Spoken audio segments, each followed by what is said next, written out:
ಎಲ್ರಿಗೂ ನಮಸ್ಕಾರ. ಪುಷ್ಪಾ ಶೆಟ್ಟಿಸ್ ಕುಕಿಂಗ್ ಡೈರಿಗೆ ಸ್ವಾಗತ. ನಾನಿವತ್ತು ಅವಲಕ್ಕಿಯಿಂದ ಒಂದು ಚಕ್ಲಿನ ಮಾಡ್ತಾ ಇದ್ದೀನಿ. ಅದಕ್ಕೆ ನಾನಿಲ್ಲಿ ಅರ್ಧ ಕಪ್ ದಪ್ಪ ಅವಲಕ್ಕಿನ ತೊಗೊಂಡಿದ್ದೀನಿ, ಅರ್ಧ ಕಪ್ನಷ್ಟು ಹುರಿಗಡಲೆನ ತೊಗೊಂಡಿದ್ದೀನಿ, ಹಾಗೂ 1 ಕಪ್ನಷ್ಟು ಅಕ್ಕಿ ಹಿಟ್ಟನ್ನು ತೊಗೊಂಡಿದ್ದೀನಿ.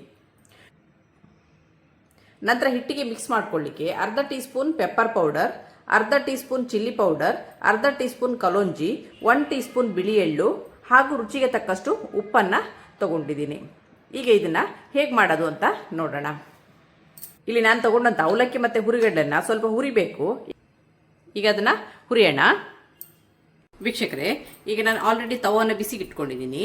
ಇದಕ್ಕೆ ಅರ್ಧ ಕಪ್ ಅವಲಕ್ಕಿ ಹಾಗೂ ಅರ್ಧ ಕಪ್ ಹುರಿಗಡ್ಲೆನ ಚೆನ್ನಾಗಿ ಹುರ್ಕೊಳ್ತಾ ಇದ್ದೀನಿ. ಅವಲಕ್ಕಿ ಕ್ರಿಸ್ಪಿ ಆಗೋ ತನಕ ಹುರ್ಕೊಳ್ಳೋಣ.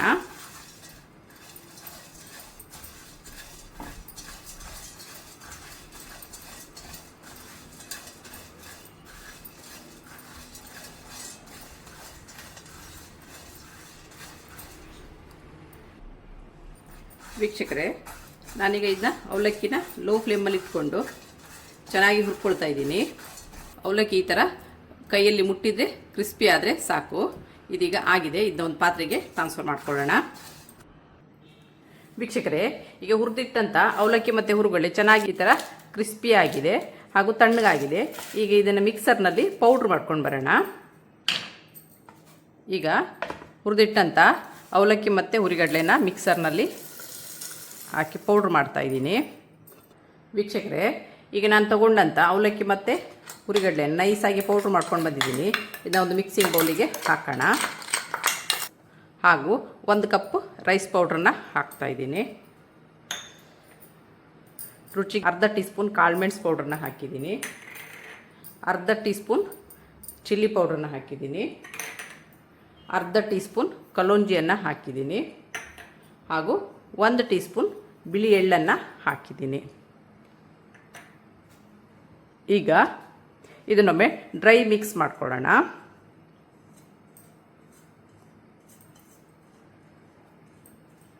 ಹಾಕಿದ ಖಾರ ಪುಡಿ, ಉಪ್ಪು ಎಲ್ಲ ಚೆನ್ನಾಗಿ ಮಿಕ್ಸ್ ಆಗಲಿ.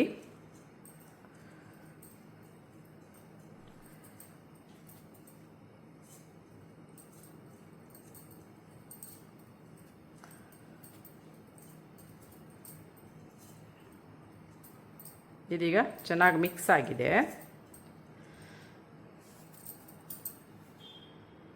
ಇದಕ್ಕೆ ಸ್ವಲ್ಪ ಸ್ವಲ್ಪನೇ ಉಗುರು ಬೆಚ್ಚಗಿನ ನೀರನ್ನು ಹಾಕಿ ಹಿಟ್ಟನ್ನು ಕಲಿಸ್ಕೊಳ್ತಾ ಇದ್ದೀನಿ. ಒಮ್ಮೆಲೆ ಹಾಕಕ್ಕೆ ಹೋಗಬೇಡಿ. ನೀರು ತುಂಬ ಬಿಸಿ ಇರೋದು ಬೇಡ, ಉಗುರು ಬೆಚ್ಚಗೆ ಇದ್ದರೆ ಸಾಕು.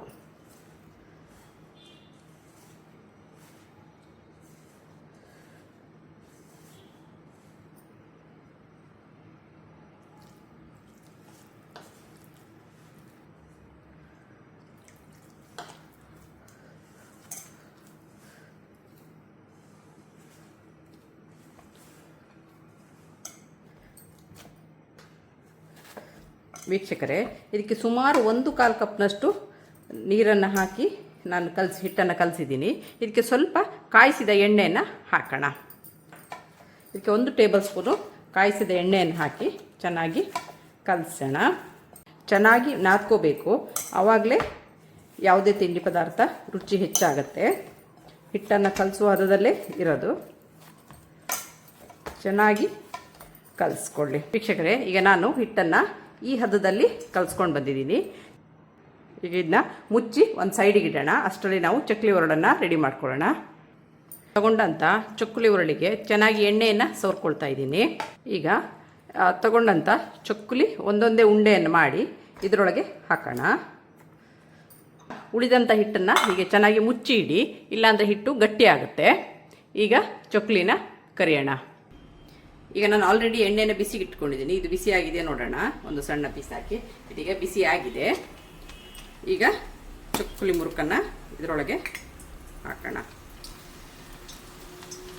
ನಿಮಗೆ ಬೇಕಾದ ಶೇಪಲ್ಲಿ ಮಾಡ್ಕೋಬೋದು.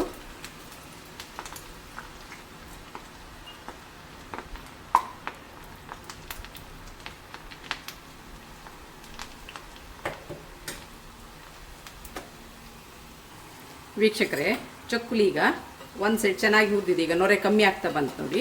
ಈಗ ಇದನ್ನು ತಿರುಗಿಸಿ ಹಾಕೋಣ.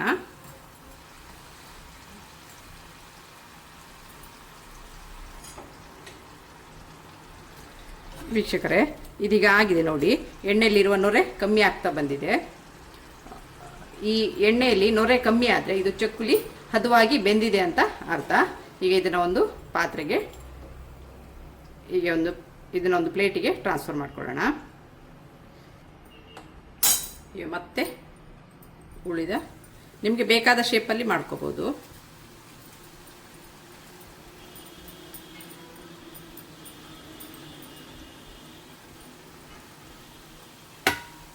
ನೋಡಿ, ಚಕ್ಕುಲಿ ಹಾಕಿದ ತಕ್ಷಣ ತುಂಬ ನೊರೆ ಬರುತ್ತೆ. ಈ ನೊರೆ ಕಮ್ಮಿ ಆಗ್ತಾ ಬರುವಾಗ ಚಕ್ಕುಲಿ ಬೆಂದಾಗಿದೆ ಅಂತ ಅರ್ಥ. ವೀಕ್ಷಕರೇ, ರುಚಿಯಾದ ಅವಲಕ್ಕಿ ಚಕ್ಕುಲಿ ಸವಿಯಲು ಸಿದ್ಧವಾಗಿದೆ. ನೋಡಿ ಎಷ್ಟು ಚೆನ್ನಾಗಿ ಬಂದಿದೆ, ಕ್ರಿಸ್ಪಿಯಾಗಿ. ನೋಡಿ, ತುಂಬಾ ಚೆನ್ನಾಗಿ ಬಂದಿದೆ. ಇದನ್ನು ಮಾಡೋದು ತುಂಬಾ ಸುಲಭ. ಮಕ್ಕಳು ಸ್ಕೂಲಿಂದ ಬರುವಾಗ ಅಥವಾ ಟೀ ಟೈಮ್ನಲ್ಲಿ ಬೇಕನ್ನಿಸಿದಾಗ, ಗೆಸ್ಟ್ ಬರ್ತಾರೆ ಅಂದಾಗ ದಿಢೀರನೆ ಮಾಡ್ಕೋಬೋದಾದಂಥ ಒಂದು ಚಕ್ಕುಲಿ. ಇದನ್ನು 1 ತಿಂಗಳು ಹಾಗೆ ಇಟ್ಕೊಂಡು ತಿನ್ಬೋದು. ಹಾಗೆ ನಿಮಗೆ ನನ್ನ ಈ ರೆಸಿಪಿ ಇಷ್ಟವಾದಲ್ಲಿ ಪುಷ್ಪಾ ಶೆಟ್ಟಿಸ್ ಕುಕಿಂಗ್ ಡೈರಿ ಇದಕ್ಕೆ ಒಂದು ಲೈಕ್ ಕೊಡಿ, ಶೇರ್ ಮಾಡಿ, ಕಮೆಂಟ್ ಮಾಡಿ. ಸಬ್ಸ್ಕ್ರೈಬ್ ಆಗಿಲ್ಲ ಅಂದರೆ ಸಬ್ಸ್ಕ್ರೈಬ್ ಆಗಿ, ಹಾಗೂ ನಿಮ್ಮ ಫ್ಯಾಮಿಲಿ ಮತ್ತು ಫ್ರೆಂಡ್ಸ್ಗಳ ಜೊತೆನೂ ಹಂಚಿಕೊಳ್ಳಿ. ಹಾಗೂ ಪಕ್ಕದಲ್ಲಿರುವ ಬೆಲ್ ಐಕಾನ್ನ ಪ್ರೆಸ್ ಮಾಡೋಕ್ಕೆ ಮರಿಬೇಡಿ. Thanks for watching.